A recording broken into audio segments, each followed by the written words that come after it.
एक कहानी होती है, एक ऐसा ताना बाना जो हमें उस क्षण तक ले जाता है जब इंसानियत अपनी सीमाओं को लांघ जाती है। यह एक साधारण दिन था जब मैंने पहली बार उस मामले की फाइल खोली। एक हत्या, एक परिवार का बिखरना और एक शहर की शांति को भंग करना। सबूत बिखरे हुए थे, लेकिन हर एक टुकड़ा अपने आप में एक गूढ़ता समेटे हुए था। मैंने गहराई से जांच की, लोगों से बात की और हर एक चेहरे पर छुपे दर्द को महसूस किया। क्या इस अपराध का कोई कारण था? क्या यह केवल एक क्षण का आवेश था या उदयनदास फिर की एक कई सुनियोजित माशूकाएं थीं। योजना? उनमें से एक थी कोलकाता की रहने वाली 26 साला आकांक्षा शर्मा। उसके पिता शिवेंद्र शर्मा पश्चिम बंगाल के बांकुरा जिले के एक बैंक में चीफ मैनेजर थे। भोपाल, मध्य प्रदेश के तकरीबन 32 साला उदयनदास को अय्याशी करने के लिए दौलत नहीं कमानी पड़ी थी, क्योंकि उसके माता पिता इतना कमाकर रख गए थे कि अगर वो कुछ काम नहीं करता तो भी जिंदगी में कभी भूखा नहीं सोता। अब से तकरीबन 8 साल पहले आकांक्षा शर्मा की दोस्ती फेसबुक के जरिए उदयनदास से हुई थी। फेसबुक चैटिंग में उदयनदास ने खुद को आईएफएस अफसर बताया था, जो अमेरिका में रहता है और अक्सर भारत आया करता है। अपने पिता बीके दास को उसने भेल भोपाल का अफसर बताया था, जो रिटायरमेंट के बाद रायपुर में खुद की फैक्ट्री चला रहे हैं, और मां इंद्राणी दास को पुलिस महकमे से रिटायर्ड डीएसपी बताया था। उसने मां का भी अमेरिका में रहना बताया था। उदयनदास ने आकांक्षा शर्मा को ये भी बताया था कि वो आईआईटी दिल्ली से ग्रेजुएट है।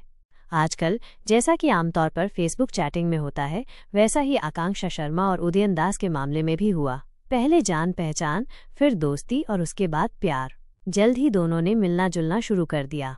उदयनदास भले ही भोपाल में रह रहा था, पर आकांक्षा शर्मा के लिए तो वो अमेरिका में था, इसलिए जल्द ही उदयनदास ने उसे बताया कि वह दिल्ली आ रहा है।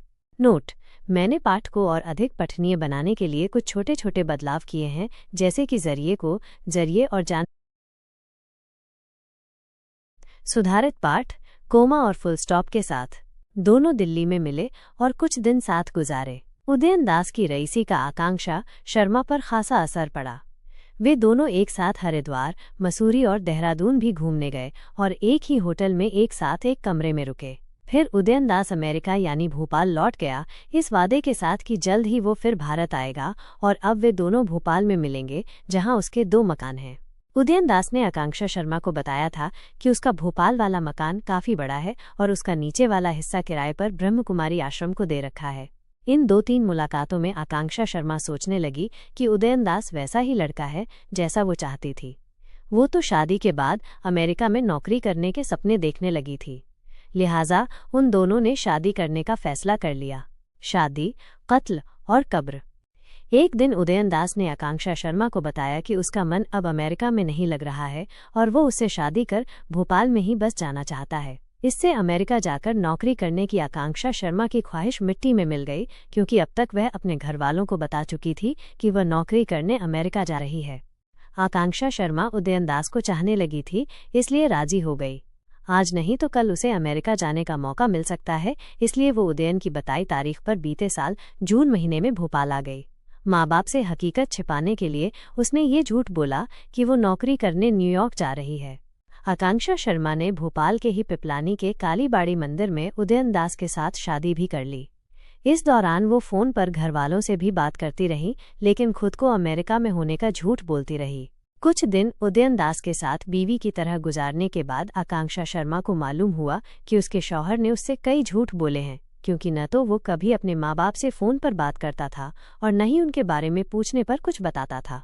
हद तो उस वक्त हो गई जब आकांक्षा शर्मा को ये पता चला कि उदयनदास अव्वल दर्जे का नशेड़ी है और दूसरी कई लड़कियों से उसके नाजायज़ ताल्लुकात हैं। जुलाई तक तो आकांक्षा शर्मा ने अपने घरवालों से फ़ोन पर बात की, लेकिन अब वो उनसे कम ही बात करती थी। लेकिन फिर धीरे धीरे वो एसएमएस के जरिए उनसे बात करने लगी। निशान ने कुछ सच्ची और कुछ चिपचिपी बातें बताईं, तो उदयन को लगा कि निशान ने उससे झूठ तो बोला ही है, साथ ही उसके नाजायज़ रिश्ते पुराने बॉयफ्रेंड से हैं और वो उसके पास भी रहता है। रात को जब लड़ाई हुई तो दोनों सो गए, पर उदयन की आंखों में नींद नहीं थी। साथ में सो रही बीवी उसे धोखेबाज लग रही थी। रात भर जागकर उदयनदास ने आकांक्षा शर्मा की हत्या की योजना बनाई और सुबह के 5 बजे उसने उसे मार डाला। उदयन ने पहले आकांक्षा के चेहरे को तकिए से दबाया और फिर गला घोंट दिया। जब उसने सुनिश्चित कर लिया कि आकांक्षा की मौत हो गई है, तो उसने शव को छिपाने की योजना बनानी शुरू कर दी। उसने सुबह बाजार से कई बोरियां खरीदी और शव को टुकड़ों में काटकर उन बोरियों में भर दिया। फिर उसने इन बोरियों को एक पुराने नाले में फेंक दिया। दोपहर को उसने एक मिस्त्री को बुलाकर कमरे में चबूतरा बनाने के लिए कहा। उसने मिस्त्री से कहा कि वो इस जगह पर एक मंदिर बनवाना चाहता है। मिस्त्री ने जब कमरा खोदना शुरू किया तो उसे कुछ शक हुआ, लेकिन उदयन ने उसे ढेर सारा पैसा देकर चुप करा दिया। कुछ समय बाद उदयन ने अपने माता पिता को भी मार डाला और उनके शवों को भी उसी तरह छिपा दिया।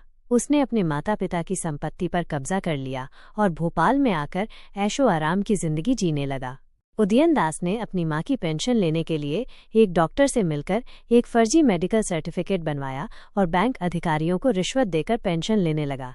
इस आकांक्षा शर्मा की हत्या के बाद उदयन दास ने अपनी पत्नी के लापता होने की सूचना पुलिस में दी। उसने पुलिस को बताया कि आकांक्षा अमेरिका चली गई है। हालांकि पुलिस को उदयन दास की बातों पर शक हुआ और उन्होंने उसकी जांच शुरू कर दी। पुलिस ने उदयन दास के घर की तलाशी ली और वहां से कई ऐसे सबूत मिले जिससे उसकी हत्या में संलिप्तता साबित होती थी। पुलिस ने उदयन दास को गिरफ्तार कर लिया और उससे कड़ाई से पूछताछ की। पूछताछ के दौरान उदयन दास ने अपने जुर्म को कबूल कर लिया। उदयन दास को अदालत में पेश किया गया और उस पर हत्या का मुकदमा चलाया गया। अदालत ने उदयन दास को दोषी पाया और उसे उम्रकैद की सजा सुनाई। आकांक्षा शर्मा के परिवार के लिए न्याय। आकांक्षा शर्मा की हत्या से उसके परिवार को गहरा सदमा लगा। उन्होंने उदयन दास के खिलाफ कड़ी कार्रवाई की मांग की। आखिरकार न्यायपालिका ने आकांक्षा शर्मा के परिवार को न्याय दिलाया। समाज के लिए सबक। उदयन दास का मामला समाज के लिए एक सबक है। यह हमें सिखाता है कि हमेशा सतर्क रहना चाहिए और किसी भी अजनबी पर आसानी से विश्वास नहीं करना चाहिए। हमें अपने बच्चों को भी सावधान रहने के लिए सिखाना चाहिए। इस कहानी से हम ये सबक सीख सकते हैं। सोशल मीडिया पर सावधानी। सोशल मीडिया पर किसी अजनबी से दोस्ती करना खतरनाक हो सकता है। झूठे वादों पर विश्वास न करें, किसी भी व्यक्ति पर आसानी से विश्वास न करें और उसके दावों की सच्चाई की जांच करें। घरेलू हिंसा के खिलाफ आवाज़ उठाएं। अगर आप घरेलू हिंसा का शिकार हैं या किसी और को शिकार होते हुए देखते हैं तो तुरंत मदद लें। न्याय के लिए लड़ें। अगर आपके साथ कोई अन्याय होता है तो न्याय के लिए लड़ते रहें। ये कहानी हमें ये भी